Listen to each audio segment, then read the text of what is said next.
Di segmen komunitas ini, tim Ada Apa Berita akan mengajak Anda mengikuti perjalanan salah satu komunitas pencinta sejarah, yakni Historia.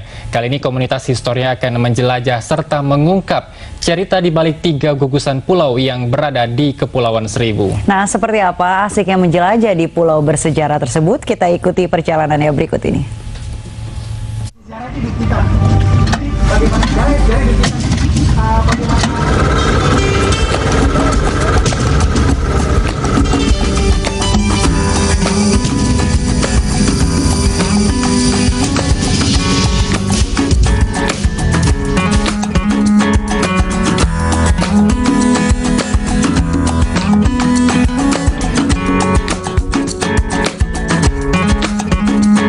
Siapa yang tak kenal dengan gugusan pulau di utara Jakarta? Ya, Kepulauan Seribu. Namanya sudah tak asing lagi di telinga para traveler. Panorama pantai dan laut yang indah menjadi daya tarik utama bagi wisatawan. Bukan hanya keindahan alam, faktanya Pulau Seribu menyimpan cerita sejarah dan bangunan heritage yang menarik. Nah, kali ini kisah apa saja yang tersisip di antara pulau-pulau ini? Kita awali perjalanan menggunakan perahu kayu ini untuk mengunjungi 3 pulau bersejarah di Kepulauan Seribu. Pulau Kelor, Pulau Cipir, dan Pulau Onras. Saya yang kebetulan berwisata bersama rombongan dari komunitas Historia berangkat dari Pelabuhan Kamal Muara Cengkareng, Jakarta Barat. Pelabuhan ini dipilih sebagai titik keberangkatan karena jaraknya yang cukup dekat dengan 3 pulau tersebut, yaitu hanya 15 hingga 20 menit perjalanan laut. Meski masih pagi, cuaca terasa begitu panas. Matahari dramatik menyinari laut utara Jakarta. Sepanjang perjalanan laut, saya melihat banyak sekali tambak kerang hijau dan juga jermal-jermal yang dibuat masyarakat. Pemandangan ini setidaknya cukup untuk mengalihkan perhatian kita dari air laut yang hitam, keruh, dan kotor di Teluk Jakarta ini.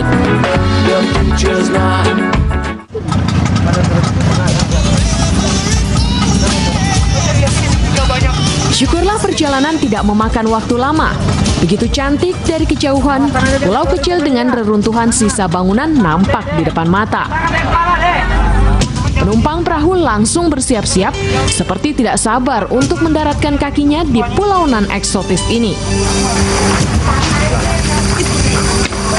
Ya pemirsa, kita sudah sampai di Pulau Kelor yang pulaunya luasnya itu cukup kecil ya, hanya 2 hektar, tapi di sini pemandangannya begitu menjadi tempat memancing para pemancing di sini, menjadi tempat favorit para pemancing kalau kita lihat di sana.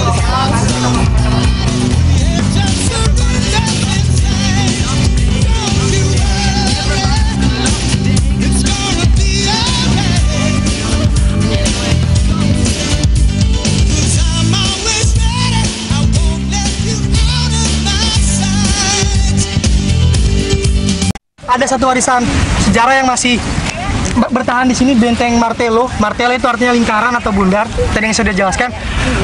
Bentuknya dulu sangat besar, teman-teman. Nanti saya akan ceritakan lebih detail kalau kita sampai sana.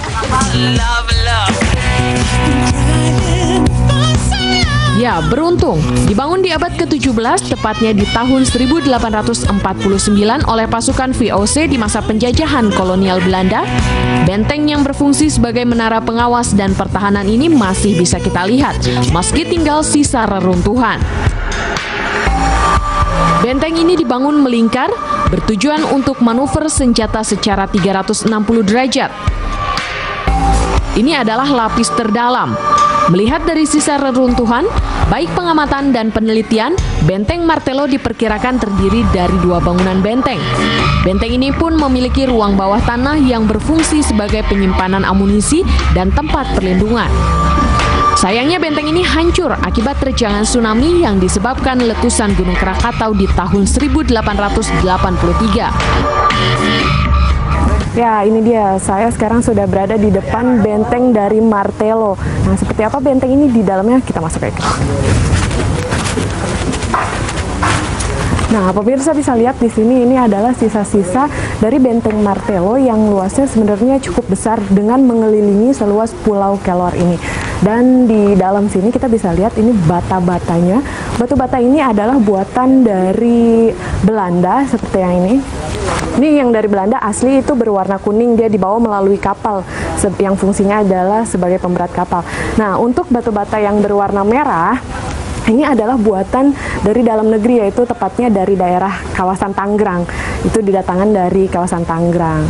Nah, ini kita bisa lihat di sini adalah sisa-sisanya. Ini adalah benteng pertahanan Belanda pada saat itu untuk berperang untuk menguasai pulau ini, tepatnya Pulau Kelor, Pulau Onrus, dan Pulau Cipir itu dari tangan Portugis dan juga tangan Inggris yang karena mereka juga ingin menguasai pulau-pulau ini.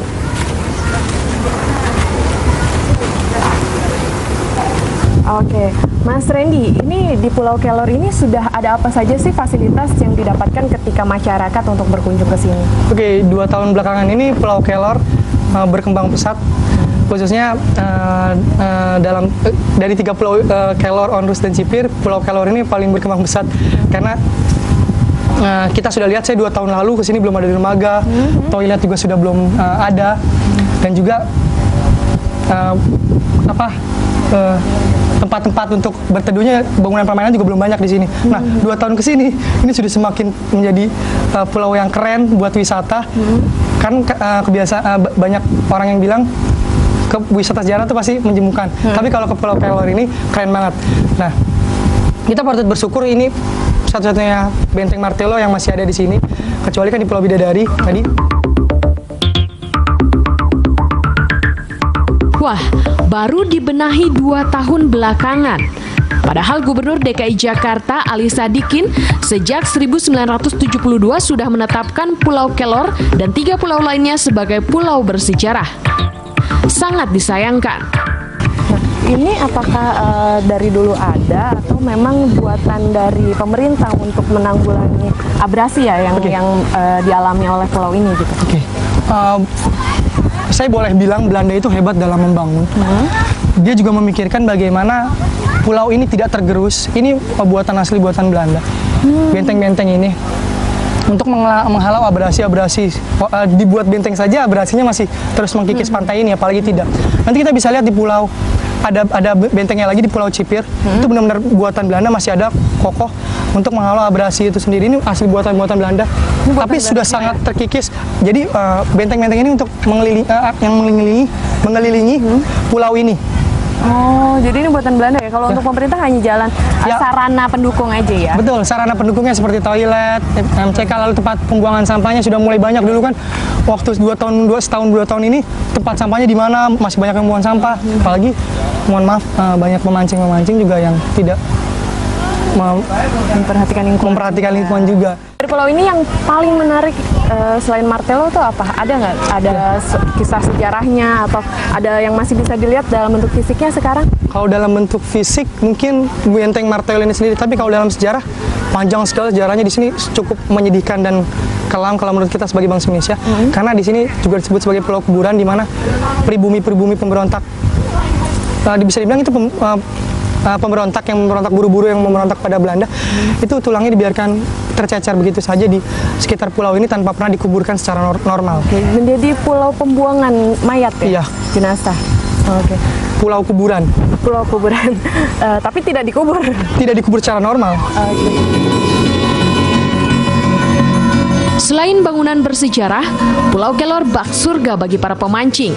Di sekeliling pulau ini, para pemancing memenuhi bibir pantai. Sini sih ikannya banyak. Kalau itu kayak ikan kerapu, ada juga kepiting, rajungan. Campur-campur lah, ada ikan kacang-kacang, ikan. Biasanya berapa lama tuh mancing Pak dalam sehari? Dari sini jam-jam 8 sampai dijemput jam-jam 3-an, jam 4 gitu. Terus bisa dapat berapa Pak ikannya? Ya kalau lagi bagus ya bisa lumayan lah, ada 3 kilo, 2 kilo. Lagi-lagi, sayangnya pemancing-pemancing ikan ini seringkali tidak menjaga kebersihan lingkungan. Mereka yang bermalam di pulau, makan dan minum di tempat ini, meninggalkan sisa makanan di sembarang tempat.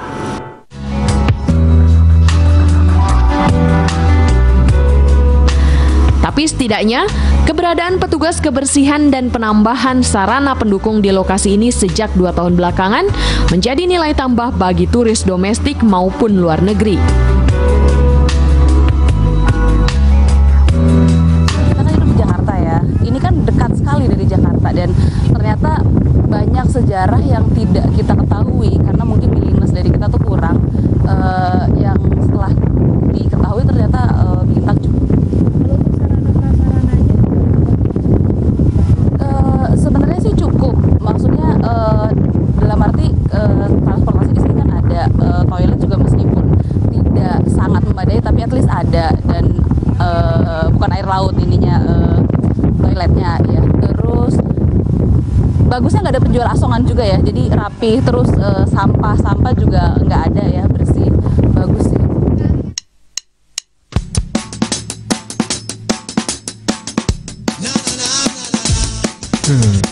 Eksotisme Pulau Kelor memang menakjubkan. Pasir putih, air laut kebiruan, dan bangunan heritage yang mengagumkan. Cocok untuk tujuan wisata, baik wisata sejarah maupun wisata bahari.